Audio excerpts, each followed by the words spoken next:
In this episode, we bring you back to 1947 with a first-hand account from the then 14-year-old Sean Furlong working at his first job for the Dublin Laundry Company located at Dartry and Milltown, Dublin. Sean recounts his laundry delivery route through County Kildare aboard a Morris commercial 7-ton and how lingering to watch the mighty Maedb G.S.R 800 got him into trouble. In 1959, Sean would go on to establish Furlong's coach hire in Dundrum, Dublin.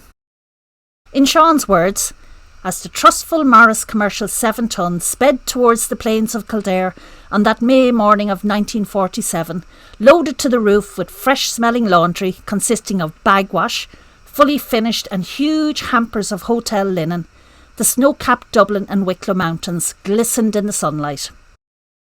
A hard day's work lay ahead of us, with little sustenance rather than a chunk of gur cake, some broken biscuits, a small bottle of lemonade and 5 woodbines, would see us through until we got our tea for free at Osberstown House Hotel at 8 that evening.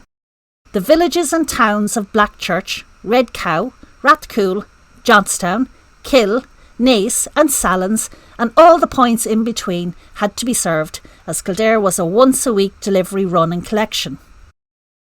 To a 14-year-old boy who just got his first job, the future looked rosy. As I was big for my age, I was allotted to the country van, as I could carry hampers on my back and all for £1, 2 shillings and 6 per week. If I worked hard and was diligent at my work, I might become a laundryman for the Dublin Milltown Laundry. So the next day went without incident, until about 7 o'clock that evening. I left the van with 2 parcels for 2 customers. One of the parcels contained a dozen starched detachable little collars for an old gent who lived in a house with a half-mile drive to it. So having delivered and collected the collars, I made my way to the next customer, the station master at Sallins Station. At the station I heard the telegraph bell ringing the signal box. I knew a train was due, so I asked the station master what type it was. "You're in luck, son," he said. "It's the Dublin Express and it's headed by the Maedb." As a keen railway fan, I knew that the Maedb was one of the 3 best locomotives ever built at Inchicore in 1939 for the G.S.R, Great Southern Railway. The driver and fireman on the footplate were my heroes. I went as near as I dared to the edge of the platform to see this wonderful example of Irish engineering rush through the station at 80 miles per hour. The platform furniture, the weighing scales and the chocolate dispensing machine would put Riverdance to shame as it sped through. Through the smell of hot metal, steam and coal dust, I bent down to pick up the collars.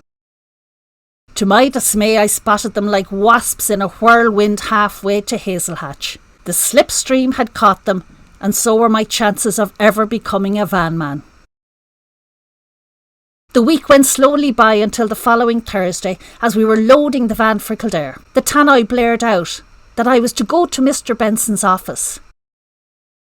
Meekly knocking on his door, he roared out, "Where are Charlie Kelly's collars?" I had no option but to tell him. "You'll not watch any trains in my time," he said. "How much do you get a week?" £1, 2 and 6, I replied.